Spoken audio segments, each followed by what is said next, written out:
Rothschilds come to America. Officially, they really started making noise about 1837. That was our first big crash. And what about after that? When they got here, what did they start doing? Businesses, infrastructure, railroads were big for them, and they would eventually start doing business with the mortgage, JP Morgan. Okay, so like, at what point did they like grab our country by the balls? Well, that would be about 1895, 1896-ish. That's when JP Morgan and the Rothschilds bailed out the entire country of America because we're running out of gold.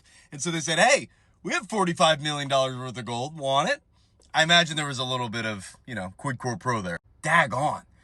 And then there's 1910, the Jekyll Island meeting after the 1907 bank panic that led to the 1913 formation of the Federal Reserve. And that was all because of an island that they met at that was owned by JP Morgan, and the boat that sank that was owned by JP Morgan that kept the Federal Reserve's naysayers from getting the meetings. And now we have a central bank that's controlled by Rothschild Rockefeller money. Jeez. And then that's not to mention the Revolutionary War, the War of 1812. They pressured America heavy to finance it. Even the Civil War, they were on both sides in the Napoleonic War. And guess what? The first thing our central bank funded after it was founded in 1913. 1913. That would be, did they fund? Oh, God. 6 months later, World War I. Well, that's all bad, but at least it stopped. Shortly after that, Britain would write them a letter saying, hey, that land in the Middle East that you want, we're going to give it to you, Mr. Rothschild. Israel, it's all yours. Oh. The reason you can't afford an engagement ring or a wedding band, it's because of the Rothschilds and the De Beers Diamond Company. In the mid-80s, they created an M&A company. An M&A company is a merger and acquisition company. Think private equity, but before private equity. And guess what they did with we might need to slow down, but what did they do with it? They were using it to get involved in Wall Street. They wanted to infiltrate the New York Wall Street monster that had been forming in America. You want to know what they did to do that? No. What did they do? They did it by sending somebody to New York City to oversee the purchase of Macmillan Inc. Macmillan Inc. was a media company that would be McGraw-Hill, which is responsible for a lot of the elementary school books that you and I were raised on. Do you want to know who they sent to New York City in 1988 to do this? Robert Maxwell. He was in partnership with Robert Maxwell. And when Robert Maxwell would go on to die on his yacht because he owed the Mossad money, guess who he also owed about 50 million pounds to?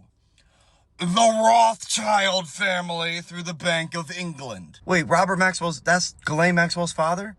Is connected to the Rothschild? That's right. Robert Maxwell, along with Roy Cohn, had been running a corporate blackmail ring throughout the entire world run by the Mossad. And when he died, Ghislaine and Jeffrey Epstein took on the reins. That's why they had been introduced only 6 months prior to his death.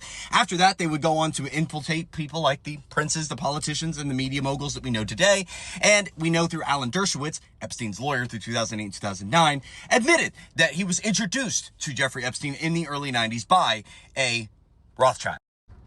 But okay, well, we don't have proof that Epstein worked for a Rothschild. Here's an email from Epstein over to Peter Thiel. Says, as you know, I represent the Rothschild family. Maybe only, represented a few of them. Maybe he didn't represent the whole family. Here's this wrinkly old pervert, Les Wexner, saying he represented the whole family. What? Okay, what am I supposed to do with this? Tag Howard Lutnick. I think that's what we could do, because I believe he's a Mossad plant that's currently being seeded by the Rothschild family in a place precariously right next to Jeffrey Epstein.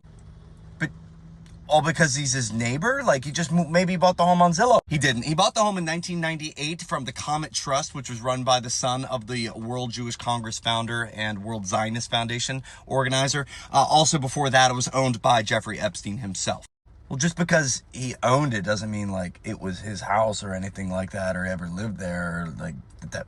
Come on. Jeffrey Epstein would actually live there in 1992, starting right after things got serious with Ghislaine. So they would probably be shagging or doing whatever from 92 to 95 in that property before moving over into the other property, which will remain vacant for about 3 years before Jeffrey Epstein gets to pick his neighbor. It happens to be the Secretary of Commerce, Howard Lutnick, who would profit off of 9/11, survive 9/11, and also then use Cantor Fitzgerald with his sons at the helm to profit off of the very tariff being shot down in the Supreme Court that he helped form. So you basically think Howard Lutnick is a really high-level crisis actor? Yeah, I thought of it that way. Yes, that's exactly what I think. What a liar. Lutnick the liar, that's what I call him.